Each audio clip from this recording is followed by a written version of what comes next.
Hi, welcome or welcome back to my channel. Today I'm going to be talking about piercings that I would never get slash would never get again. I've been getting piercings for about 14 years now. Some I did myself, most of them were, thank God, done by professionals. I worked at a piercing shop for a handful of years, and I'm also quite active in the online body mod community. I mean, obviously these videos are my contribution. So I've seen my fair share of piercings and I've wanted my fair share of piercings that I didn't go through with for whatever reason, and today we're going to be talking about them. These are in no particular order, and for some of these it's kind of like a loose never. For others it's a hard fuck no, absolutely not, ever ever ever. And I think you'll be able to tell which ones are which just by the way I talk about some of these, because I have opinions and some piercings are just downright fucking stupid. Thank God there's not that many of them. It's always kind of like a good gauge of how involved someone is or was with like a body mod slash piercing community based on what piercings they hate on and which ones they just would never get themselves. So I need to stop yapping so much. These intros always get us so The first two actually are kind of maybe an obvious thing. I would absolutely never ever ever get a scoop or snake eye or frog eye piercing because I have a split tongue. So why the fuck would I want to staple it back together? But I also wouldn't get them even if I didn't have a split tongue because they're just dangerous and stupid. Your tongue is two muscles held together by some flesh in the middle, which is what you cut away for a split tongue essentially. So if you connect these two muscles at the tip for snake eyes, or if you connect them like through the middle with a scoop, you're essentially not letting your tongue move how it should. And apart from it being bad for your tongue and like prone to infections because of the amount of movement, and like scoop piercings are prone to rejection anyway because they're a surface piercing and they're on a body part that moves a whole lot and that shouldn't be stuck together like that. They can ruin your fucking teeth, especially snake eyes. They're the ones like at the tip, just like stapling the tip together. They will just constantly be up against your teeth and your gums. Not good. Absolutely fucking not. I would never get those. Second slash third one, because I count those first two in like the same kind of category. The second slash third one is also like a bit of an obvious one. Because I have a split tongue, again, I wouldn't get a regular tongue piercing again. Obviously with the split tongue, the tissue where a regular tongue piercing would go through is gone, so I can't really get that pierced in a normal way. But I also wouldn't get, I think they're called Venom Bites, the ones that just go through the one side of your tongue each, because those are gonna fucking hurt, first of all. Second of all, having a normal tongue piercing for the amount of years that I did leave some damage on my teeth. Most of it is on the inside. There is a bit of gum recession, and I just attribute that to my tongue piercing, because even if they are downsized properly and healed properly and you look after everything as good as you can, there is still the risk of gum recession, dental damage, and all that stuff. And I am, as I get older, much more aware of those things and of those risks and how actually serious they are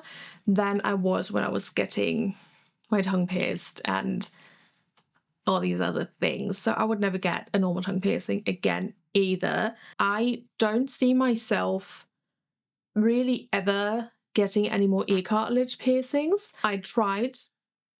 I've had 2 industrials, I've had a helix piercing. My conch is finally at a point now where I'm not considering taking it out every day. They're cute, they're gorgeous if you can heal them, if you have the patience, if you have the immune system, the anatomy and everything. They're amazing. They are simply not for me. They're really annoying. I sleep on my side. I've tried. I don't have the patience. I'm not an ear cartilage piercing person. I don't see myself getting anything on my ear cartilage in the near future or ever. As much as this pains me to say, I probably wouldn't get my navel redone. I've tried a couple of times. I've had a regular navel, I've had a floating navel. I've thought about a dermal anchor or like the side navels. I just don't think it's in the cards for me. I don't have the right anatomy. When I sit down, my stomach folds right where my navel is, unless I lose like a billion kilos and my stomach completely disappears and turns into a black hole. It's always going to fold when I sit down, and it's always going to put pressure on a potential navel piercing, and it's just, I've tried so many times. It's just not meant to be. And I love navel piercings. I think they are gorgeous, but yeah, just not in the cards for me, unfortunately. I wasn't meant to be a Y2K baddie. I truly wasn't. Womp womp. The next piercings I would never get again are with the same heavy-heartedness as the navel. I would never get my nipples pierced again. I'm traumatized, quite frankly, from my nipple piercing experience. Not the getting the piercings done themselves, but just like the way it like rejected and the end stages of them, basically. I would probably, there's so many things I would rather do than even think about getting my nipples pierced again through scar tissue and then try to heal all that and then potentially go through what I went through again. Absolutely not. I sometimes toy with the idea of getting vertical nipple piercings. Like once a year I'll get the itch and want nipple piercings again and seriously consider getting them done again, but I just haven't so far. I might get my nipples tattooed instead. I've been thinking about that for a little bit, and I might get some cute little nipple boob ornaments. We'll see. Maybe that'll scratch my itch and I won't have to put myself through the trauma of nipple piercings again. I don't think I would get any variation, any placement of a traditional surface piercing ever again. I don't have a good track record with them. Kind of tired of trying with them. I'm going to be so real. No, I'm not going to do surface piercings again with the bent bars or no. They grow out to me. They've never been properly placed. They don't, the space is either too wide or too small. As I'm saying this, I'm realizing it's mostly a piercer problem and not a surface piercing problem. But the ones that I've had have just kind of ruined surface piercings for me. Maybe forever, at least for now. I wouldn't get traditional surface piercings again. I would probably opt for a microdermal or 2 microdermals instead if I wanted that look, because you can just like place them wherever. Even though microdermals are kind of, I don't want to say gross to take out, but it's a little more jarring, I feel like, to just take something and like yank it like a baby tooth. But I would probably still rather opt for dermals versus traditional surface piercings. That being said, I probably wouldn't get a dermal anywhere that's mostly covered by clothing, just because of the risk of like ripping things, because I am not careful with fucking anything in my entire life, and that shit will probably go flying within 2 weeks.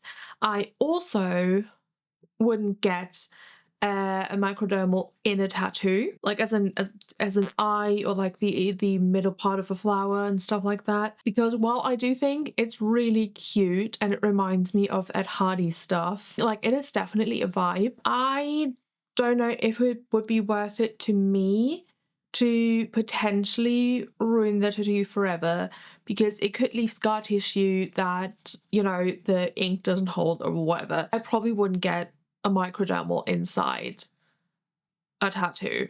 Like maybe around it or like next to it as like a whole composition situation. I don't know, maybe, but definitely not in a tattoo as an eye or whatever. I can only think I'm picturing it in my head like a fucking Japanese dragon with like a sparkly turquoise dermal anchor eye.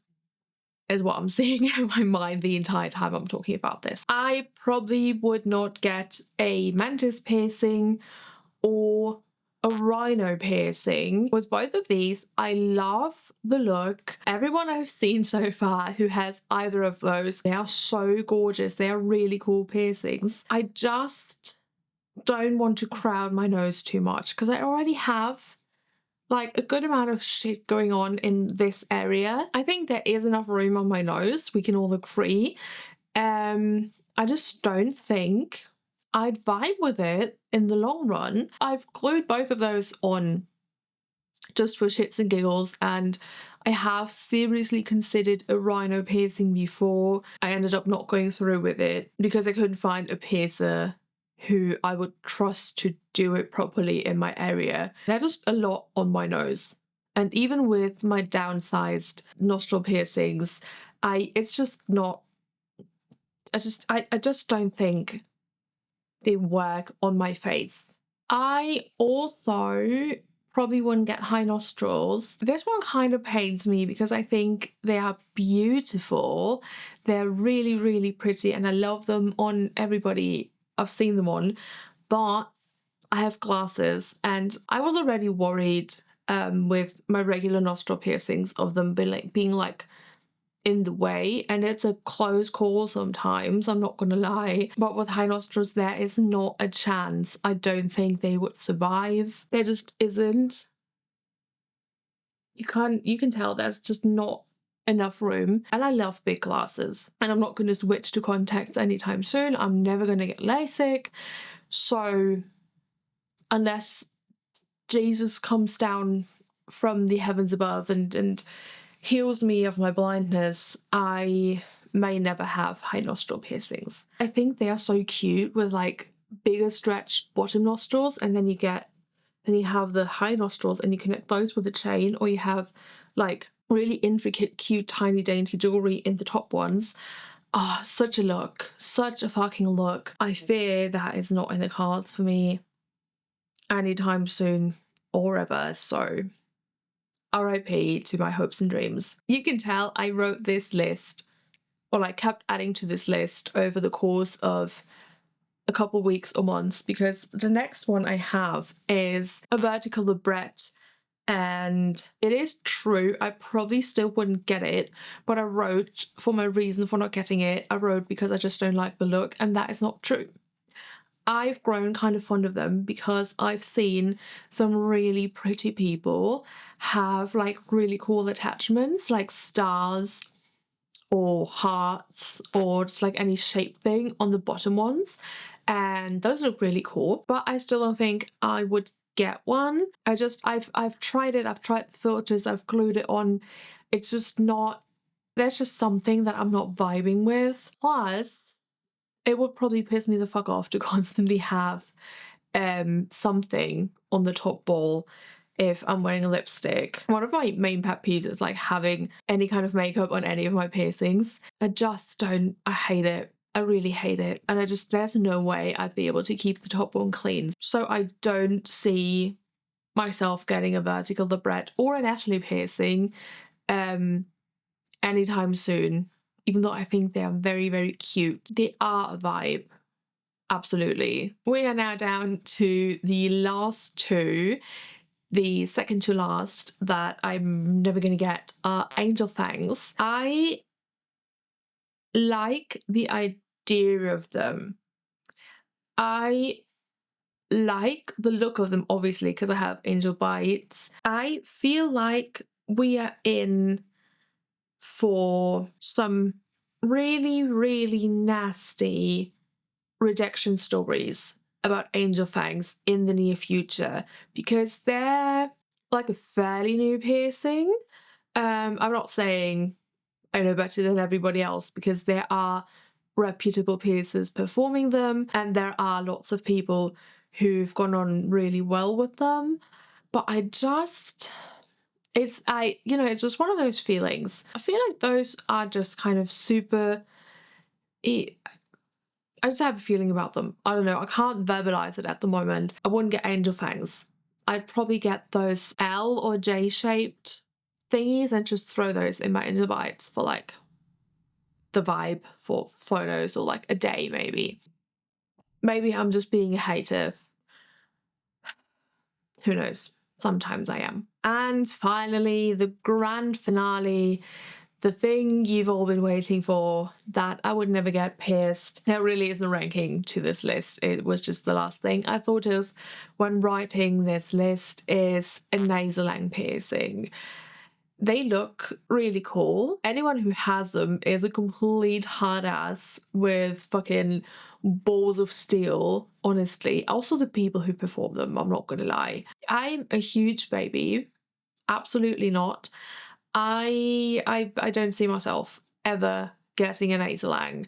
Just the crunch alone, going through the no, don't see that in the future for myself. And it also doesn't help that I keep getting bombarded with fetishists in my comments telling me to get a Nasallang piercing. Fuck all of you, really. You piss me the fuck off every goddamn day. Leave me alone. That's another reason to not get a Nasallang. And this has been my incomplete, probably, list of piercings I would never get, or piercings that I would never get again, for whatever fucking reason. I would love to know if there are any piercings that you would never get, or that you would never get again for really whatever reason. Maybe you've also had a horror story with your nipple piercings growing out like I did. Or maybe you just fucking hate the way nostril piercings look with a burning passion. Please let me know. I would love to chat about it in the comments below. Thank you so much for joining me today. I'm so happy to have you here. If you like this video, please consider leaving a like and maybe subscribing if you haven't already and you'd like to see more. I would so appreciate it, and I would love having you here in my little emo corner, maybe former emo corner. This is a safe space for people who love Jazz King Alexandria. I would absolutely love to have you here, and as always, I will see you again in the next video. Bye!